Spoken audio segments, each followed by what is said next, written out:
دیکھیں میری زندگی کا تجربہ یہ ہے کہ اللہ نے انسان کو اتنی طاقت دی ہے کہ جو چیز وہ پکچر کر سکتا ہے وہ ہو سکتی ہے.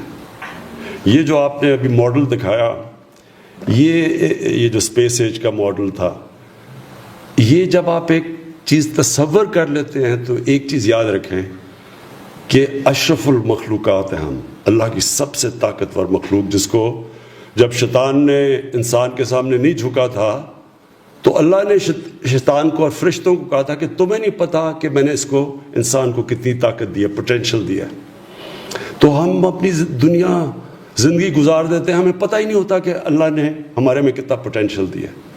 اس کی وجہ ہے ہم ڈریم نہیں کرتے، ہم بڑی چیزیں سوچتے نہیں ہیں، یا ہم بڑی چیزیں سوچنے سے ڈرتے ہیں، یا ہم پھر اپنی ڈریمز کے پیچھے جانے سے ڈرتے ہیں. تو یہ بڑا اچھا آپ نے یہ جو آج جو مجھے پوری وائس چانسلر صاحب آپ نے پوری جو بتایا کہ آپ کیا ڈریم کر رہے ہیں کہ یہ ایئر یونیورسٹی کیا لیٹسٹ ٹیکنالوجیز، ریلیونٹ ٹیکنالوجی جو پاکستان کو ضرورت ہے، تو اس کی جو آپ نے بات کی، یہ زبردست آپ کی جو ویژن ہے. اور میں اس کو ویژن کو خراج تحسین پیش کرتا ہوں، کیونکہ بڑے انسانوں کی ویژن بڑی ہوتی ہے، بڑے اداروں کی ویژن بڑی ہوتی ہے. ہمیشہ چھوٹا شروع ہوتا ہے، لیکن جب جتنی بڑی ویژن ہو وہ ڈٹرمن کرتا ہے آپ کتنا اوپر تک جائیں گے. ایک انسان بھی جتنی بڑی اس کی خواب اتنا بڑا انسان بنتا ہے، ریگارڈلیس کہ اس کو تعلیم کتنی، پیسے کتنے، انٹیلیجنٹ کتنا. اصل میں آپ کی ویژن ڈٹرمن کرتی ہے کہ آپ کدھر پہنچیں گے. اور اسی طرح قوموں کی بھی ویژن ہوتی ہے. تو ہمارے جب ماضی کے حکمران جب کہتے تھے کہ ہم ایشین ٹائیگر بن جائیں گے، تو چھوٹی سی ویژن ہوتی ہے. ایشین ٹائیگر کوئی بڑی چیز نہیں ہے. میری تو ویژن بڑی دیر سے ہے، جب سے میں پولیٹکس میں آیا تھا، کہ ہم نے مدینہ کی ریاست کے اوپر پاکستان کو بلڈ کرنا ہے. اب وہ کیوں یہ ویژن ہے؟ کیونکہ وہ جو ماڈل تھا وہ ٹرائیڈ اور ٹیسٹڈ ماڈل تھا، اس کے اوپر ایک بہت عظیم قوم بنی.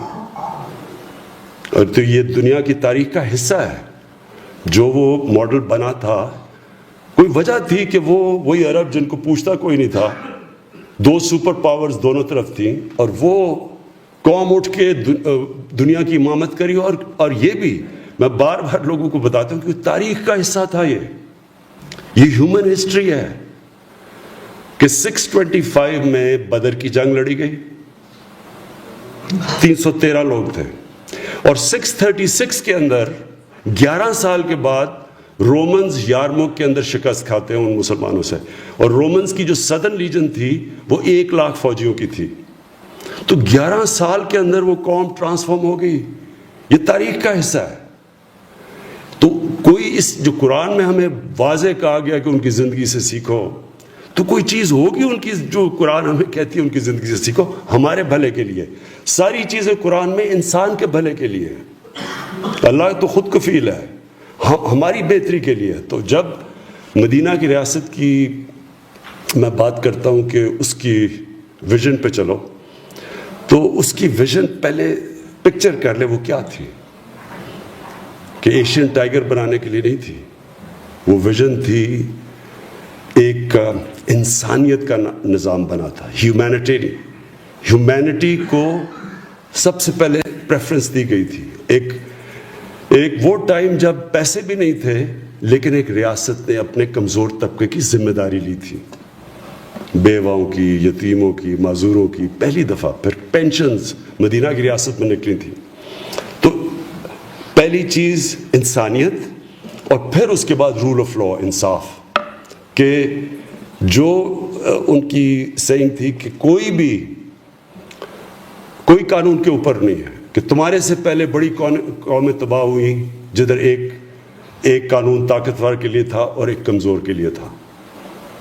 رول آف لا اسٹیبلش کیا. تو دو چیزوں کے اوپر، اور پھر تیسری تعلیم، ایجوکیشن کے اوپر انہوں نے یہ 3 چیزیں تھیں جو بیسس بنی مدینہ کی ریاست.